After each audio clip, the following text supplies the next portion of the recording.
नमस्कार, NDTV India में आपका स्वागत है। मैं हूं मनोरंजन भारती। 5 चरणों के मतदान वोटिंग हो चुके हैं। अब वक्त है एक एस्टीमेट लेने का, आकलन करने का। और हमारे साथ हैं कांग्रेस अध्यक्ष मल्लिकार्जुन खड़गे साहब। इन्हीं से समझते हैं कि 5 चरण के चुनाव कांग्रेस के लिए कितना महत्व रखते हैं। सर, आपका बहुत बहुत शुक्रिया।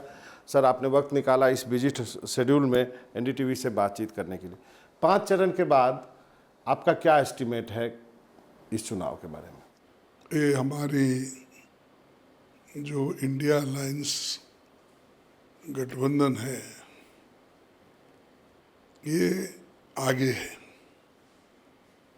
और ये आगे इसलिए है कि मोदी जी के जो भी वायदे थे उन्होंने नहीं निभाया।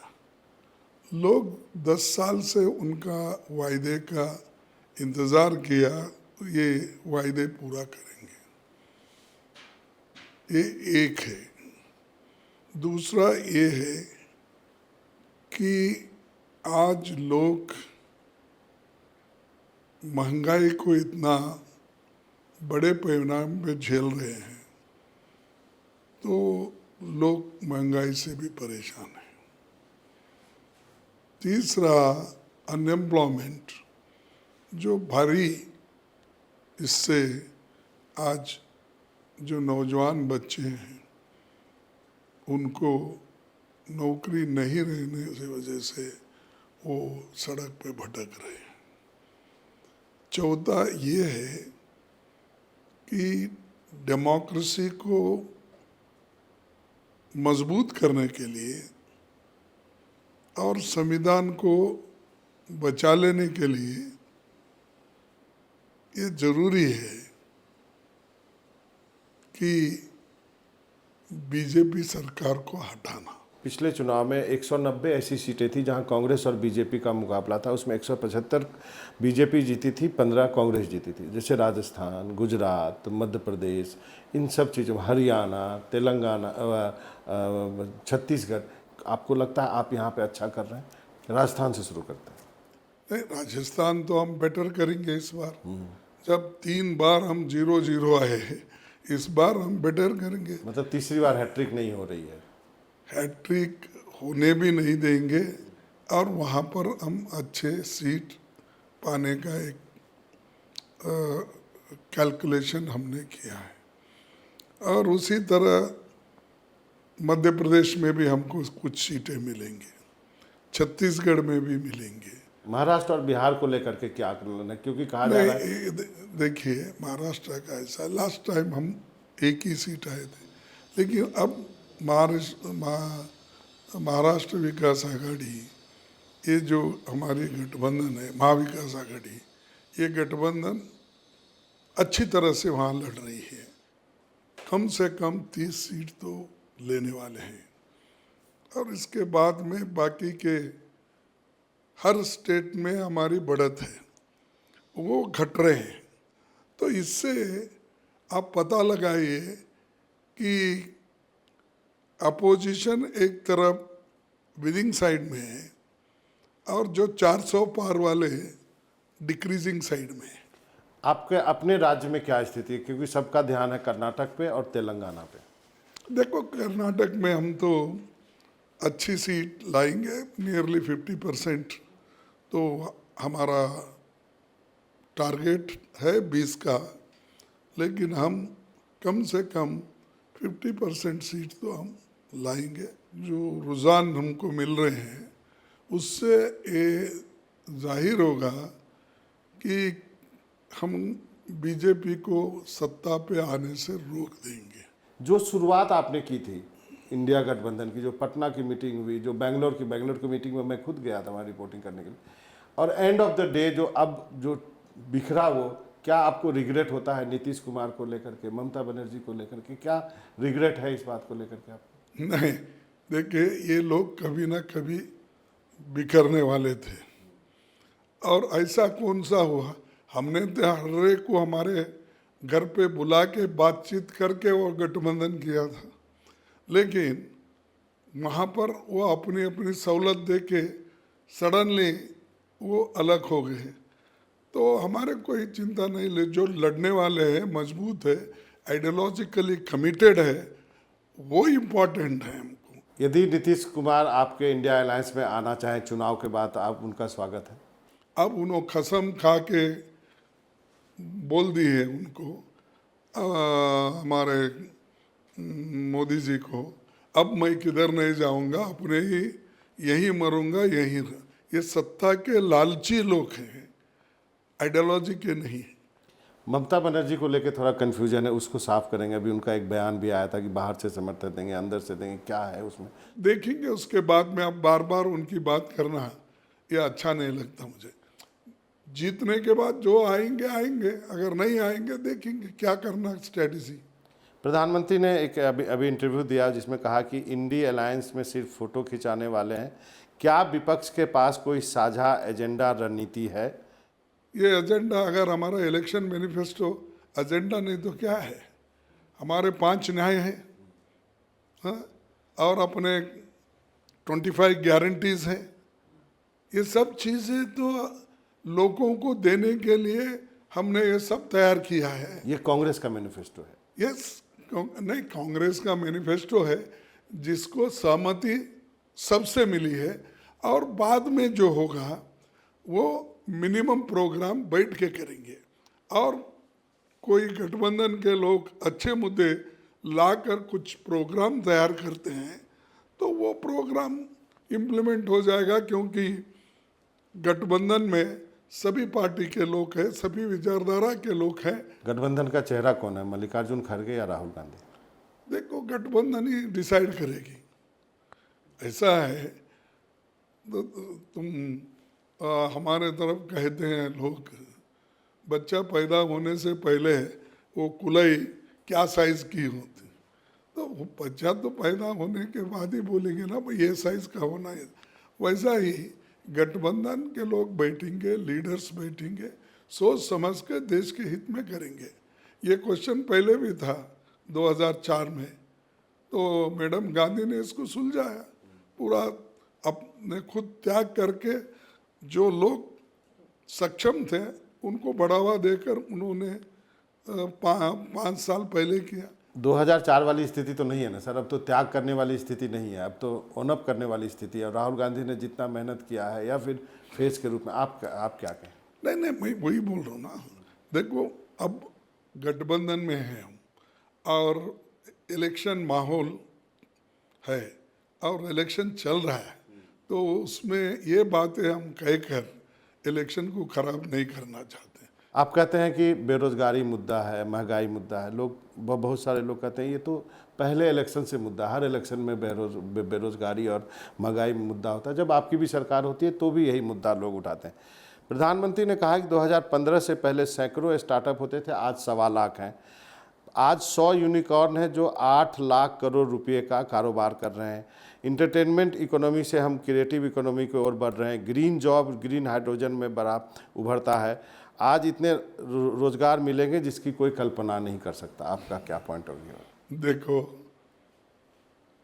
रोजगारी का आपने कहा कि महंगाई का मुद्दा ये हमेशा रहता। देखो, महंगाई का मुद्दा हमेशा नहीं रहता। उसको कंट्रोल करने के लिए आपकी गवर्नमेंट क्या करे, आप उधर कितना ध्यान दिए। अब मैं आपको बताता हूँ कि ये देखिए, एक खाने की थाली 2014 में 100 रुपये थी, आज 170 रुपये है। 80 की तूर दाल आज 188 है। 414 का सिलेंडर आज 1000 तक गया है। और उद्योगपतियों के 16 लाख करोड़ रुपए तुमने माफ़ किया, और गरीबों का 1 रुपये भी उधर माफ़ नहीं किया। तो अमीरी गरीबी में जो खाई है ये 100 वर्ष में जो सबसे ज़्यादा है। उसके पीछे इनका आर्गूमेंट ये है सरकार का कि जो सड़कें बन रही हैं, जो हाईवेज बन रहे हैं, जो रेलवे का इलेक्ट्रिफिकेशन हो रहा है, जो एयरपोर्ट्स बन रहे हैं, ये भी जॉब क्रिएशन का ही हिस्सा है। देखो, हमने डबल लाइन बनाएंगे रोड की, उसको आप चौड़ा करके 4 किए। नया तो नहीं करे ना, लैंड एक्विजिशन करके कितने रोड आपने किया? ये क्या है, single road double road, double का 2 का था तो 4 कहीं जगह उन्होंने बना लिए अपने लिए, कहीं जहाँ ज़रूरत है वहाँ पर नहीं बन गए। आपने एक प्रॉमिस किया है कि आप 10 किलो राशन देंगे और 8,500 रुपया प्रति महिला देंगे। तो इसका अर्थशास्त्र क्या है, इसका इकोनॉमिक्स इसका ये पैसा है, कहाँ से आएगा? आएगा पैसा। जो आप 16 लाख करोड़ रुपए अमीरों का माफ कर देते हो, क्या 1-2 लाख रुपए इनके लिए खर्च नहीं कर सकते? इसका मतलब आपने स्टडी कर ली है, कांग्रेस ने, आपके पास प्लान है? अरे अब तो आप सिंगल दे रहे हैं ना भाई, ये तो हमारे गारंटी जो फूड सिक्योरिटी एक्ट के तहत ये तो गारंटी है, इतना देना ही पड़ता है। उसको हम इसलिए बढ़ाए, जैसा उड़ीसा जैसा स्टेट में हम गए, मैं गया, राहुल जी गए, वो देखने के बाद हमको ये महसूस हुआ कि भाई ये लोग जो आदिवासी हैं, बहुत गरीब है, अति पिछड़े भी लोग हैं, इनको पेट भरने के लिए पूरा अन्न नहीं मिल रहा, तो इससे बेहतर है कि इनकी जो राशन है डबल कर देना चाहिए। ये हमने कहा और करके दिखाएंगे। ऐसा ही हमने कर्नाटक में करके दिखाया, अभी दे रहे हैं हम, तेलंगाना में दे रहे हैं, और चंद चीज़ें गारंटी दी थी हिमाचल में, हमने वो दे रहे हैं। कांग्रेस का आरोप है कि प्रधानमंत्री 400 सीट कहते हैं तो वो आएंगे तो संविधान बदल देंगे। प्रधानमंत्री ने कहा है कि विपक्ष ने संविधान का अपमान करने के सिवा कुछ नहीं किया, विपक्ष के लोग घोर सांप्रदायिक हैं, विपक्ष ने सांप्रदायिक आधार पर वोट बैंक की राजनीति की, मुझे चाहे कोई सांप्रदायिक कहे, मैं इनके पाप की पोल खोल दूंगा, 100% लाभार्थियों को फ़ायदा ही सच्चा सेकुलरिज्म है। विपक्ष ने वोट बैंक के लिए एसटी एससी ओबीसी आरक्षण पे डाका डाला। देखो, डाका तो इन्हों डाला, क्योंकि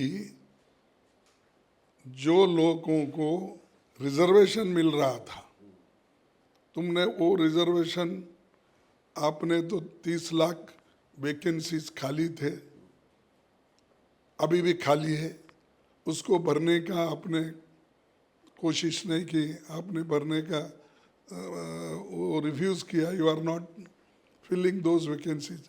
उसी में एससी एसटी ओबीसी को 30 लाख नौकरियों में से 15-16 लाख उनको ही मिलते ना, फिर क्यों नहीं किया आप?